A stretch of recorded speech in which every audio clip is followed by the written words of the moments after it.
16 जून को एक और प्रस्ताव सामने आया। Partition? The Congress will never agree to partition. Why would they agree to parity between themselves and the Muslim League in the interim government? And why would they not agree to have any Muslim members on behalf of Congress? How can 1/4 of the population be given half the population's seats in the cabinet? अगर हमने cabinet mission की सरकार में शामिल होने की तजवीज़ नहीं मानी तो न सिर्फ हमें सरकार से बाहर बैठना पड़ेगा बल्कि यह मुमकिन है कि अंग्रेज हमें दोबारा जेल में डाल दें। अब इससे बेहतर यह है कि हम उनकी इतनी सी बात मान लें कि हमारी भेजी काबीना की फहरिस्त में किसी मुसलमान का नाम ना हो। खुद अपना नाम कटवाने की तरकीब बता रहे हैं आप तो मौलाना। सरदार, मुल्क किसी भी शख्स से बहुत बड़ा होता है और किसी भी मिल्लत से भी। मैं मौलाना की बात समझ सकता हूं। अगर हमने सरकार में आने का यह मौका हाथ से जाने दिया तो यकीनन मुस्लिम लीग और खास तौर से जिन्ना साहब इस बात का नाजायज फायदा उठाएंगे। बापू, आपका क्या कहना है? मैं किसी फायदे या नुकसान की बात नहीं जानता। मैं वही बोलूंगा जो मेरी आत्मा का कहना है, और मेरा मानना यह है कि जिन्ना साहब के डर से या सरकार में शामिल होने की जल्दबाजी में अगर हमने कांग्रेस की सूची से मुस्लिम भाइयों के नाम काट दिए तो हम में और उनमें अंतर क्या रह जाएगा? जिन्ना साहब सिर्फ मुसलमानों के नेता हो सकते हैं, पर आप लोग तो सिर्फ हिंदुओं के रहनुमा नहीं है ना। बापू, आपने सही फरमाया, मगर क्रिप्स और उनके साथी अभी रुकने वाले नहीं हैं, और अगर सरकार में शामिल होने के लिए हमें मुसलमानों को अपनी काबीना से खारिज करना भी पड़े तो क्या फर्क पड़ता है? मुझे फर्क पड़ता है, और मेरा ऐसी पार्टी से कुछ लेना देना नहीं हो सकता है।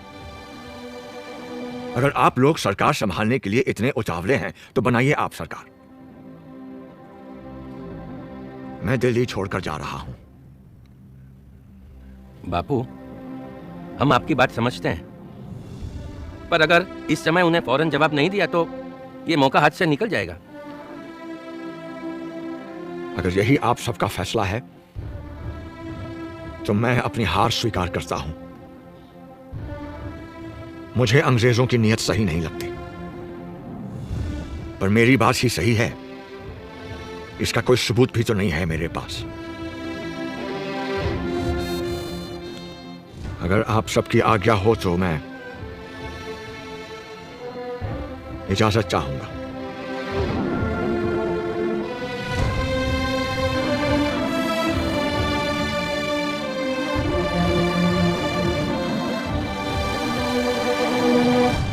तो अब हम बापू को जाने दें।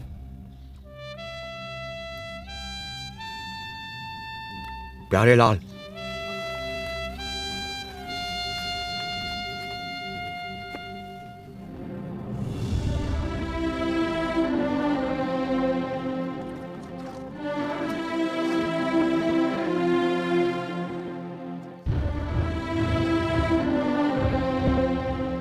यूं नया संविधान बनाना तय हो गया, और यह भी कि जिन्ना साहब की तजवीज़ के खिलाफ सिर्फ एक संविधान सभा मुल्क का रूप स्वरूप तय करेगी।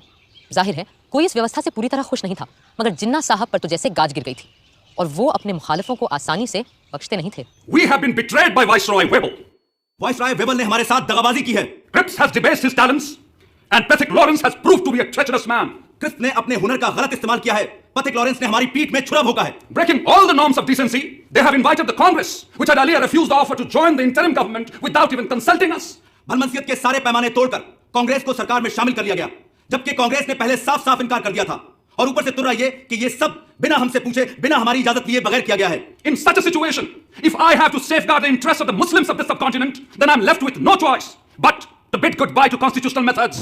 इस सूरत में अगर मुझे मुसलमानों की इज्जत, गैरत और हुकूक को बचाना है तो मेरे पास कोई और सूरत ही नहीं रहती सिवाय इसके कि हम कॉन्स्टिट्यूशनल यानी आईनी तरीकों को ताक पे रख दें। The Hindu Congress has time and again employed the weapon of mass struggle to intimidate us, and the British have held their arms in authority to crush us. हिंदुओं की कांग्रेस हमेशा आवामी जद्दोजहद के नाम पर हिंदुओं के हुजूम से हमें डराती आई है, और अंग्रेज हुक्मरान अपनी बंदूकों, बेतों और बेनटों से हमें कुचलते आए हैं। Today, we too have forged a weapon and are in a position to use it. अब हमने भी अपना हथियार तैयार कर लिया है, और हम इसका इस्तेमाल भी जानते हैं। I call upon all the Muslims of this country to take to direct action. आज मैं हिंदुस्तान के सारे मुसलमानों से डायरेक्ट एक्शन की अपील करता हूँ। From Friday the 16th of August, we will resort to direct action till we have achieved our cherished goal, our Pakistan. ऐ अल्लाह के नेक बंदो, आने वाले जुमे 16 अगस्त से हम सीधी आर पार की लड़ाई लड़ेंगे। Direct action. और हथियार तभी रखेंगे जब मंजिल मकसूद सामने दिखाई देगी, यानी हमारा प्यारा पाकिस्तान। पाकिस्तान पाकिस्तान पाकिस्तान। अगर कायदे आजम, क्या हमारा डायरेक्ट एक्शन नॉन वायलेंस होगा? I am not going to discuss ethics here. और आप सभी लोग जानते हैं कि मुझे गांधी की अहिंसा वहिंसा में कोई यकीन नहीं है। कायदे आजम मोहम्मद अली जिन्ना। बातचीत, सुलह सफाई, रूठने समझाने मनाने के 2 महीने यकबयक खत्म हो गए। कैबिनेट मिशन वापस लौट गया और हिंसा के बादल चारों तरफ मंडराने लगे। वाइसरॉय वेवल ने सारे गवर्नरों को बुलाकर पुलिस व्यवस्था को चाक चौबंद करने को कहा, पर बंगाल के गवर्नर सर फ्रेडरिक बरोज ने वेवल को खबर दी कि बंगाल के मुस्लिम लीगी प्रधानमंत्री एच.एस. सोहरावर्दी के कहने पर उन्होंने 16 अगस्त को सारे पुलिस महकमे को छुट्टी पर भेज दिया है। 16 अगस्त 1946 भारत के इतिहास के काले दिनों में शामिल होने जा रहा था। जिन्ना साहब की पुकार पर 16 अगस्त की सुबह से ही हथियारबंद लोग कलकत्ता की सड़कों पर उतर आए और हत्याओं का सिलसिला शुरू हो गया। बदले में दूसरे संप्रदायों के लोग भी निकल आए और सड़कों पर 3 दिन तक सिर्फ हत्यारों का राज था। पुलिस छुट्टी मनाती रही, फौज अपने ड्रैगन टैंक लिए बैरकों में बैठी रही और सड़कों पर कत्लोगारत, खुरेजी और आगजनी होती रही। 3 दिन में 4000 से ज्यादा लोग मारे जा चुके थे। बंगाल में जो हुआ उसके बदले में पहले बिहार और फिर बाकी भारत में भी हिंसा का तांडव मचने लगा। बंबई शहर तक दंगों की चपेट में आ चुका था, पर पूर्वी बंगाल के नोआखली में जिस तरह हिंसा का चक्र शुरू हुआ उसने सबको दंग कर दिया। सब छोड़ छाड़ कर गांधी जी चल पड़े नोआखली।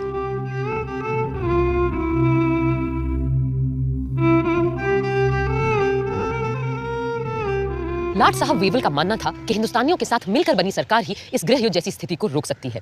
सो पंडित नेहरू ने अंतरिम सरकार में वाइस प्रेसिडेंट और सरदार पटेल ने गृह मंत्री का पद स्वीकार कर लिया। जिन्ना साहब ने तो पहले इस सबका मजाक उड़ाया, फिर 15 अक्टूबर तक उनकी तरफ से भी लियाकत अली खान ने वित्त मंत्री का पद संभाल लिया। जिन्ना साहब खुद सरकार में शामिल नहीं हुए क्योंकि उन्हें नेहरू से छोटा या बराबरी का ओहदा मंजूर नहीं था। यूं आरजी सरकार तो बन गई, पर उसका चलना कदम कदम पर दुश्वार हो रहा था। गांधी जी ने तो बहुत पहले ही लॉर्ड साहब वेवल को इस खतरे से आगाह किया था। You must make your choice of one horse or the other. You will never succeed in riding 2 at a time.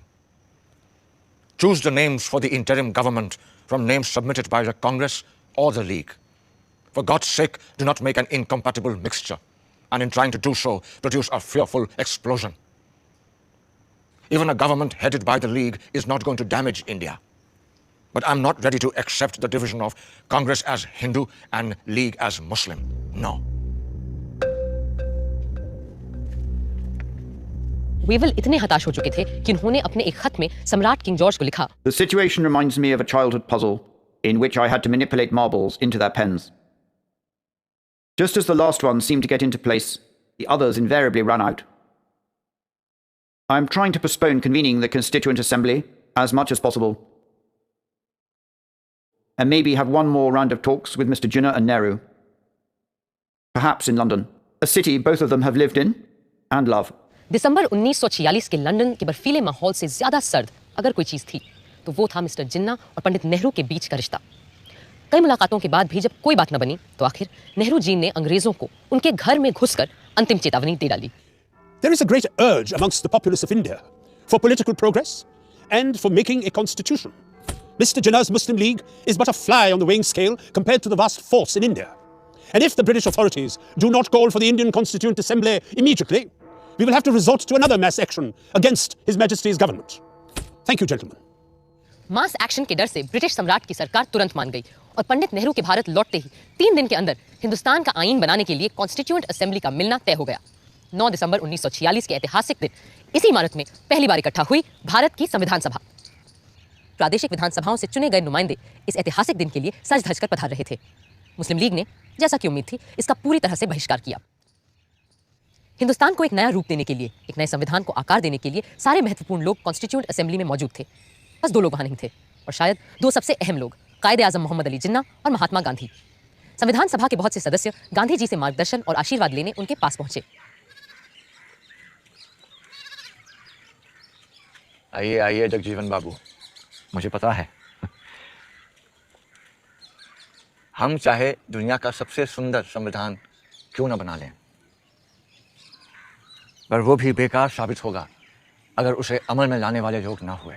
बापू, मुझे पूरा विश्वास है कि हमारे यहाँ ऐसे अच्छे आदमियों और औरतों की कोई कमी नहीं है जो हमारे संविधान को कारगर करके दिखाएंगे। इसीलिए हम सब आपका आशीर्वाद लेने आए। बापू के आशीर्वाद हमेशा तुम्हारे साथ है, पर आज मैं तुम्हें एक तावीज़, एक टोटका दूंगा जो शायद तुम्हें सही संविधान बनाने में मदद करे। आप और तावीज़? बापू, मुझे लगता था आप तंत्र मंत्र यंत्र में विश्वास नहीं रखते। पर इस मंत्र पे पक्का विश्वास है मेरा। जब कभी अपने आप को शंका में घिरा पाओ तो इस परीक्षा को अपनाना। सबसे दीनहीन, गरीब, कमजोर इंसान जिसे तुमने देखा हो, उसका चेहरा याद करना और स्वयं से पूछना, जो मैं करने जा रहा हूं, क्या इससे उसका भला होगा? इस कदम से क्या उसे कुछ मिलेगा या नहीं? इससे क्या वो अपने भाग्य और जीवन को सुधार पाएगा या नहीं? या यूं कहो, ऐसे करोड़ों को स्वराज मिलेगा या नहीं, जो तन और मन की भूख से तड़प रहे हैं, जिनके पेट भी खाली है और हृदय भी। फिर देखना, तुम्हारी सारी शंकाएं छूमंतर हो जाएंगी।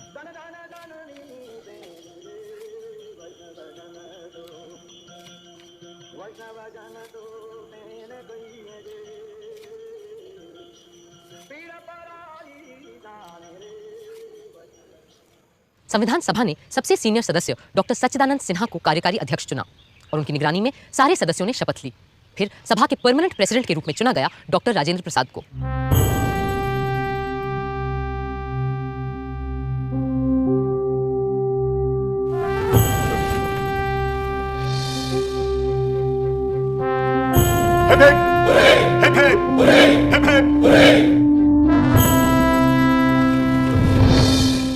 बहनों और भाइयों, अगर आप मुझे माफ करें तो मैं ये कहूंगा कि इस देश में जहां जात पात के इतने झगड़े फैले रहते हैं, आप लोगों ने हमें चुनकर एक तरह से अपनी जाति से बाहर कर दिया है और अपनी जात पात में बैठने से वंचित करके आपने हमें एक अलग, एक दूसरी जगह, एक दूसरे किस्म की कुर्सी पर बैठने के लिए मजबूर कर दिया है। और सिर्फ इतना ही नहीं, बल्कि शायद आप में से हर एक आदमी यह भी उम्मीद रखता है कि इस सभा के कार्यों में मैं कोई ऐसा कार्य न कर बैठूं जिससे कि यह बात जाहिर हो कि मैं किसी खास दल या किसी खास फिरके का आदमी हूं। पहले हिंदी और फिर अंग्रेजी में बोलते हुए राजेंद्र बाबू ने सबके दिलों को छू लिया। Above all, what we need is freedom. And as someone has said, nothing is more valuable than the freedom to be free. Let us hope and pray that as the result of the labors of this Constituent Assembly, we shall have achieved that freedom and we shall be proud of it. 13 दिसंबर के ऐतिहासिक दिन पंडित जवाहरलाल नेहरू ने संविधान सभा के सामने एक ऐसा प्रस्ताव रखा जो हमारे आईन की नींव बनने वाला था, और ये था संविधान के लक्ष्य और ध्येय के बारे में, AIIMS and objectives resolution. Mr. Chairman, the resolution that I am placing before you defines our aims and describes an outline of the plans and points to the way which we are going to tread. The resolution that I place before you is in the nature of a pledge, and I hope the House will pass this resolution, which is of a special nature. I beg to move, 1. This Constituent Assembly declares its firm and solemn resolve to proclaim India as an independent, sovereign republic. Bharat की अक्षुण्णता, अखंडता और स्वायत्तता से लेकर नए भारत में सबकी समानता और एकता तक की बात अपने प्रस्ताव में रखी थी पंडित नेहरू ने। 2. Wherein shall be guaranteed and secured to all the people of India justice, social, economic and political, equality of status, opportunity and before the law, freedom of thought, expression, belief, faith, worship, vocation, association and action. एक एक करके 8 नुक्ते सामने रखे थे उन्होंने और हमारे संविधान का पूरा नक्शा कुछ ही शब्दों में खींच दिया था, मगर उन्हें भी आज संविधान सभा में कुछ लोगों की कमी बहुत खल रही थी। आज इस असेंबली में हमें बहुत से लोगों की कमी खल रही है। हमें अच्छा लगता अगर और भी सभी इलाकों, सूबों और राज्यों के नुमाइंदे हमारे बीच होते। एक और शख्स आज यहां मौजूद नहीं है, मगर वो हम सब के दिलो दिमाग से दूर नहीं है। हमारे महान नेता, हमारे राष्ट्रपिता महात्मा गांधी जी, जिनकी लगन और मेहनत के बदौलत ही आज ये असेंबली मुमकिन हो पाई है।